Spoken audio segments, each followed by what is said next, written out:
श्री स्वामी समर्थ, जय जय स्वामी समर्थ। स्वामींचं नाव घेऊन मी या व्हिडिओला सुरुवात करते।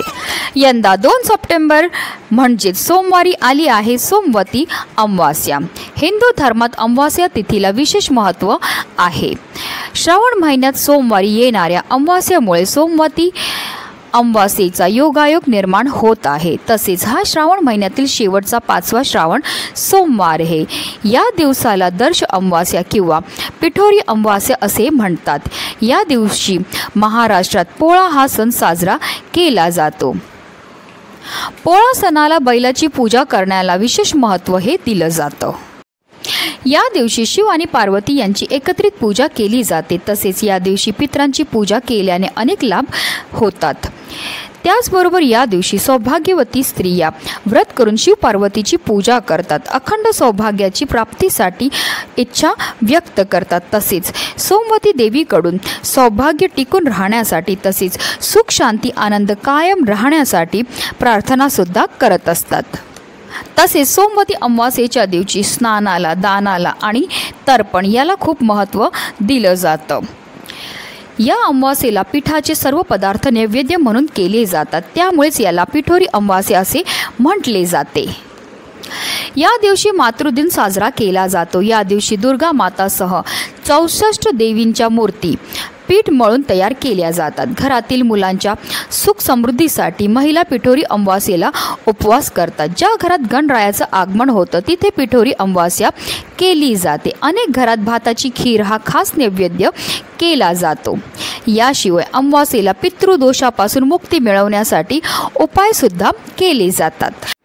आणि म्हणूनच आपल्याला आज संध्याकाळी घरातून ही एक वस्तू बाहेर फेकायची। ही वस्तू बाहेर फेकल्यामुळे आपल्या घरामध्ये असणारी जेवढी पण नकारात्मकता, इडापिडा, दोष आहेत ते तर नष्ट होणारच आहेत, पण आपलं 7 पिढ्यांचं दारिद्र्य नष्ट होऊन आपल्या संपूर्ण कुटुंबाची भरभरून अशी प्रगती होणार आहे। आपल्या आयुष्यामध्ये सुख समृद्धी ऐश्वर्य कायम टिकून राहणार आहे। अतिशय प्रभावी असा हा उपाय, ज्याबद्दल सविस्तर आणि महत्त्वाची अशी माहिती मी तुम्हाला या व्हिडिओमध्ये देणार आहे।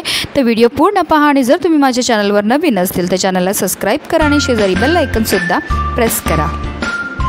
अगदी तुमच्यापासून माझ्यापर्यंत प्रत्येकजण खूप मेहनत करतो, खूप कष्ट करतो, जेणेकरून आपल्या आयुष्यामध्ये सुख समृद्धी नांदेल। पण बऱ्याचदा काय होतं ना, आपल्या घरामध्ये काही दोष असतात किंवा आपल्यामध्ये काही दोष असतात, त्यामुळे सुद्धा आपल्याला कोणत्याही क्षेत्रामध्ये यश हे मिळत नाही। आपण मेहनत तर करतो, कष्ट तर करतो, पण आपल्या कष्टाला, आपल्या नशिबाची साथ ही मिळत नाही। आपल्या घरी पैसा तर येतो, पण आलेला पैसा टिकून राहत नाही। जर आपल्या घरामध्ये वारंवार भांडणं होत असतील, कलह होत असतील, नवरा बायकोचं पटत नसेल किंवा कुटुंबामध्ये एकोपा नसेल, मुलं अभ्यास करतात पण त्यांना केलेला अभ्यास लक्षात राहत नाही, की आपली मुलं खूप शिकलेली आहेत पण त्यांना मनासारखी नोकरी प्राप्त होत नसेल, मुलांचा विवाह जुळण्यामध्ये समस्या येत असेल किंवा संतान प्राप्तीमध्ये समस्या येत असेल, तर तुम्हाला आवर्जून हा प्रभावी उपाय जो आहे तो करायचा आहे।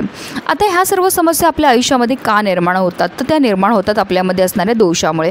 जर आपल्या कुंडलीमध्ये पितृदोष असेल, ग्रहदशा चांगली नसेल, राहू केतू शनी या ग्रहांचे दुष्प्रभाव असतील किंवा घरामध्ये वास्तुदोष असेल किंवा आपल्याला की आपल्या घराला नजर लागलेली असेल, तर त्यामुळे सुद्धा अशा प्रकारच्या समस्या आपल्या आयुष्यामध्ये उद्भवत असतात। आणि अशा विशेष स्थितीला जर आपण अशा विशेष काही उपाय केले तर त्यामुळे निश्चितच आपल्याला या सर्व दोषांपासून मुक्तताही मिळण्यामध्ये मदत मिळत असते।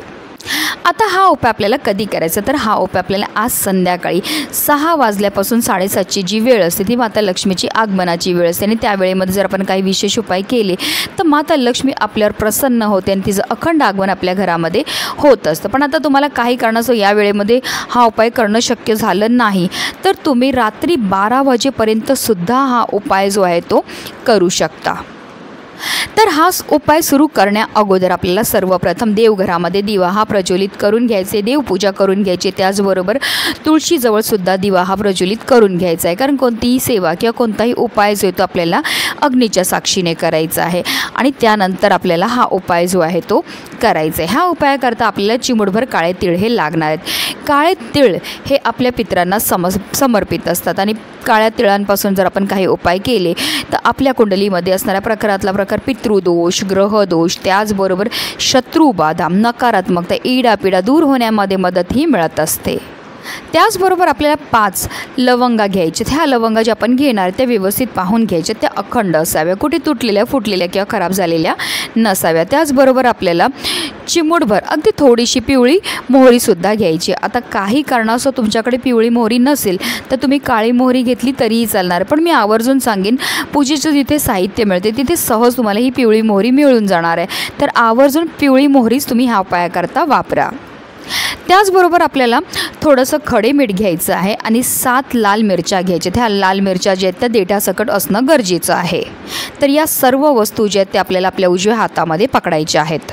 आता ह्या सर्व वस्तू आपल्या घरातले जेवढे पण सदस्य आहेत त्या प्रत्येक सदस्याच्या डोक्यापासून पायापर्यंत आपल्याला उतरवून घ्यायचे. उतरवताना आपल्या मनामध्ये असा भाव असला पाहिजे की ह्या वस्तूंबरोबर आपल्या घरातल्या सदस्यांच्या आयुष्यामध्ये असणारी जेवढी पण नकारात्मकता, इडापिडा आहे, ग्रहदोष आहेत, वास्तुदोष आहे, पितृदोष आहे, तो दूर झालेला आहे अशा रीतीने आपल्याला बोलायचं आहे आणि हा उतारा जो आहे तो करायचा. त्याचबरोबर आपल्या संपूर्ण घरामधनं सुद्धा आपल्याला ह्या वस्तू ज्या आहेत त्या फिरवायच्यात. फिरवताना आपल्याला निरंतर श्री स्वामी समर्थ, श्री स्वामी समर्थ या मंत्राचा जप करत करत फिरवून घ्यायच्या. त्याचबरोबर आपल्या मुख्य प्रवेशद्वारावरनं सुद्धा आपल्याला 7 वेळा ह्या वस्तू ज्या आहेत त्या आपल्याला उतरवायच्यात. उतरवताना सुद्धा आपल्या मनामध्ये असा भाव असला पाहिजे की ह्या वस्तूंबरोबर माझ्या घरामध्ये असणारी जेवढी पण नकारात्मकता आहे, इडापिडा आहेत, दोष आहेत, अडचणी आहेत, अलक्ष्मी आहे, तिला मी घरातनं बाहेर काढून टाकलेली. आणि त्यानंतर आपल्याला ह्या वस्तू ज्या आहेत त्या आपल्या घरापासून लांब दक्षिण दिशेला नेऊन टाकायच्यात. एकदा वस्तू टाकल्यानंतर आपल्याला मागे वळून पाहायचं नाही, सरळ आपल्या घरी यायचं आहे आणि आपल्या देवांचं दर्शन हे घ्यायचं. त्याचबरोबर ह्या वस्तू ज्या आपण टाकणार आहेत तेव्हा आपल्याला कोणाच्या दारात किंवा रस्त्यावर कोणाचा पाय पडेल अशा रीतीने फेकायच्या नाही आहेत. तसंच हा उपाय करताना आपल्याला कोणी रोखणार नाही, टोकणार नाही की आपल्याला कोणाशीही हा उपाय करताना बोलायचं नाही आहे. अशा रीतीने आपल्याला हा उपाय जो आहे तो करायचा आहे. अतिशय प्रभावी असा हा उपाय केल्यामुळे आपल्यामध्ये असणारी जेवढी पण नकारात्मकता, इडापिडा आहे, वाईट शक्तींचा प्रभाव असेल, कटकटी असेल, हट्टीपणा असेल मुलांचा, त्याचबरोबर शत्रुबाधा असेल, पितृबाधा असेल, त्याचबरोबर ग्रहदोष हे सर्व नष्ट होऊन आपल्या संपूर्ण कुटुंबाची भरभरून अशी प्रगती होणार आहे. म्हणूनच व्हिडिओ जास्तीत जास्त लोकांपर्यंत शेअर करा जेणेकरून प्रत्येकाचं कल्याण हो हीच मनामध्ये इच्छा. श्री स्वामी समर्थ.